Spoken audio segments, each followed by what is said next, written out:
Hello, Rama Rama Pupoda. Hope all are in good health, feeling great, wonderful, having a happy and peaceful life.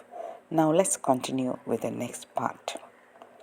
I leave him and drive home, where I show the handkerchief to three persons.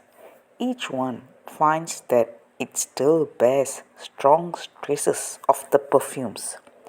The fit, therefore, cannot be accounted for on the hypothesis of hypnotism, nor is it much easier to regard the whole affair as a piece of trickery. Once again, I am in the house of the magician. The latter tells me that he can restore life only to a small animal. Usually, he experiments with a bird.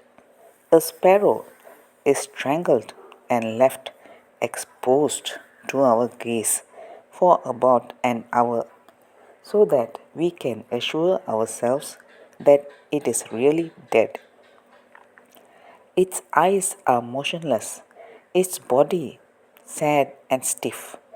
I cannot discover a single sign which might betray the presence of life in the little creature. The magician picks up his magnifying glass and concentrates a ray of sunlight into an eye of the bird. I wait while a few minutes pass uneventfully. The old man sits bent over his strange task, his large eyes fixed in a glassy stare, his face cold, emotionless, and non-committal. Suddenly, his lips open and his voice breaks out into a weird crooning chant in some language which is unknown to me. A little later, the bird's body begins to twitch. I have seen a dog twitch its suffering frame in the same manner when the spasms of approaching death have overtaken it. Then comes a slight fluttering of the feathers, and within a few minutes, the sparrow is on its legs, hopping around the floor. Truly, the dead have come to life. During its next phase of this strange existence, the bird gathers sufficient strength to fly up into the air, where it busies itself for a while in finding new perching points as it flies around the room.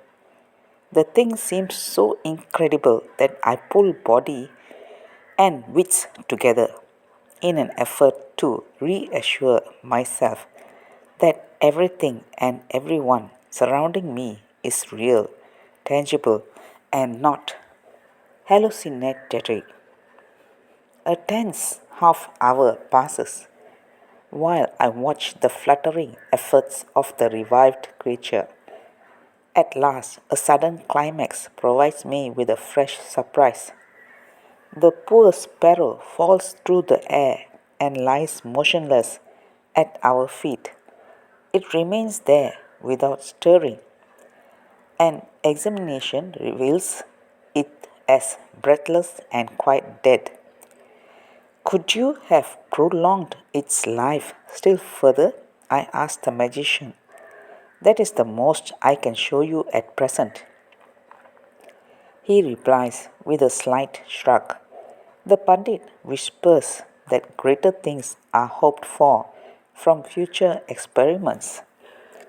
There are other things his master can do, though I must not overuse his indulgence and make him play the part of a street showman.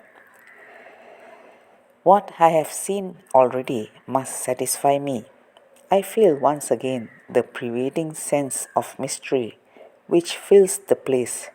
The stories of Vishuddhananda's other powers only heighten this feeling. I learn that he can bring fresh grapes seemingly out of the air and deliver sweet meats out of sheer nothingness.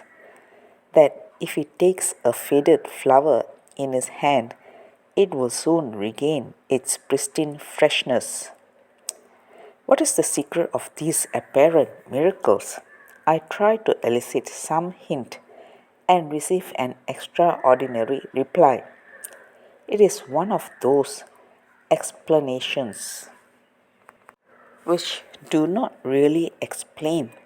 The real secret still remains hidden behind the square forehead of the Benares Wonder-Worker, and he has so far not revealed it even to his closest disciple. Let's continue the next part. Thank you. Bye bye. Rama Rama Puputu.